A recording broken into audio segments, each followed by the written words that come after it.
নমস্কার, কেমন আছো সবাই? আশা করি যে যেখানে আছো সবাই ভালো আছো, সুস্থ আছো। তোমাদের ভালোবাসার আশীর্বাদে আমরাও ভালো আছি। দেবযানী ডেলি ব্লগ চ্যানেলের নতুন একটা ব্লগে তোমাদের সবাইকে অনেক স্বাগত জানিয়ে তোমাদের সবাইকে সঙ্গে নিয়ে আজকের এই ব্লগটা স্টার্ট করছি। সারাদিন তোমরা আমার সাথে থেকো, আশা করি ভিডিওটা ভালো লাগবে। কেমন দেখো, আজকে অনেকটা বেলা হয়ে গেছে, জানো আমার খুব দেরি হয়ে গেছে আজকে।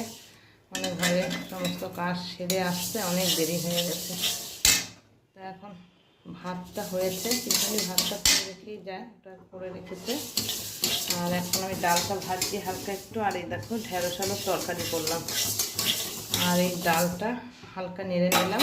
চলে এবার বসিয়ে দিয়ে নিই, তারপর কথা বলছি। কেমন ডালটা ধুয়ে জল দিলাম, একটু তেল আর নুন দিলাম, আর দেখো আমরা কেটে দিয়ে দিলাম। এটা একবারে একটা দুটো সিটি দিয়ে অফ করে ফোড়ন দিয়ে দেবো, তাড়াতাড়ি হয়ে যাবে ঝটপট রান্নাটা। 10:35 বাজে। কাকিমার চা খাওয়া হলো আর মাদার ইন্ডিয়ার হয়েছে। এখন আমি চা বিস্কুট নিয়ে বসলাম, চাটা খেয়ে নিই, তারপর বাকি কাজগুলো আবার করবো। এই যে আজকে কচুর শাক রান্না করবো, এই রেসিপিটা আমি তোমাদের সাথে শেয়ার করবো। কচুর শাকটা ভালো করে সেদ্ধ করে নিয়েছি, সাথে ছোলাও দিয়ে দিয়েছি। একবারে ছোলার কচুর শাক সেদ্ধ হয়ে গেছে। তেল দিয়ে দিয়েছি, তেলটা গরম হয়ে গেছে। শুকনো লঙ্কা দিয়ে দিলাম, তেজপাতা, আর দিলাম গোটা জিরে। এবার দিলাম দুটো মেথি। মেথিটা দিলে না বেশ সুন্দর একটা গন্ধ আসে, ঠাকুরবাড়ির সেদ্ধ করা কচুর শাক আর ছোলা দিয়ে দিলাম, দুটো কাঁচা লঙ্কা দিলাম। এবার নুন হলুদ দিয়ে দেবো।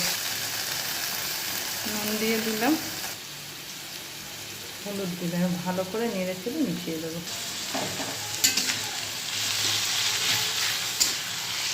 রান্না হয়ে গেছে অনেক কিছুই, কিন্তু আমি ক্যামেরাটা অন করতে পারিনি, সেই কারণে আর কিছু শেয়ার করতে পারিনি তোমাদের সাথে।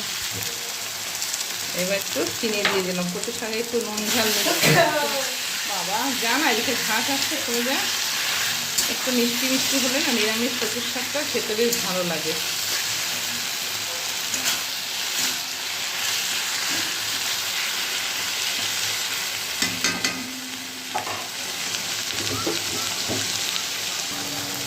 শাকটা রান্না হচ্ছে সবে, এখনও রান্না কমপ্লিট হয়নি, এখনও সময় লাগবে। আর রিক আমার পেছনে দাঁড়িয়ে আছে, আমি দেখাতাম তো না, বুঝতে পারছে। দাঁড়িয়ে দাঁড়িয়ে বলছে কি, মা এইটুকু কচুর শাকে হবে আমাদের সবার, আমাকে দেবা হাতটা খেতে। ও কচুর শাক খুব ভালোবাসে খেতে। তারপরে নিরামিষ মাছের মধ্যে দিয়ে করলেও খায় না, চিংড়ি মাছ দিয়ে করলেও খায় না। ও রান্না করছি মনে হয় যেন এখনই ওকে কড়াই থেকে তুলে দিলে ভালো হয়, এরকম একটা ব্যাপার। ওর এত ফেভারিট আর কি কচুর শাক। আর তোমরা বন্ধুরা কারা কারা কচুর শাক খেতে ভালোবাসো, বিশেষ করে ছোলা দিয়ে এরকম প্লেন একদম সিম্পলভাবে, একটু আমাকে কমেন্ট করে জানিও। কেমন যত নাড়া হচ্ছে তত কমে যাচ্ছে, আর বলছে এইটুকু হয়ে গেল, এইটুকু হয়ে গেল। আর রিকের মাথা গরম হয়ে যাচ্ছে এসব দেখে। চলো এবার হয়ে গেছে, এখানে ওই ফাঁকা যায়। এই যে একদম রেডি কচুর শাক। আজকের আমার এই রেসিপিটা তোমাদের কেমন লাগলো বন্ধুরা, অবশ্যই একটা কমেন্ট করে জানিও। কেমন, আর ভালো লাগলে একটা লাইক করে দিও, চ্যানেলটাকে আমার সাবস্ক্রাইব করে একটু পাশে থেকো, ঠিক আছে? চলো, এই যে সকালে তো দেখালাম ঢেঁড়স আলুর তরকারি, আমরা দিয়ে ডাল, আর ওই সব সবজি দিয়ে একটা তরকারি করেছি, আর এদিকে কচুর শাক। আর এখন একটু পাঁপড় ভাজবো, ব্যাস আজকে রান্না কমপ্লিট। আর রিকের একটু সয়াবিন ভেজে দেবো আর কি।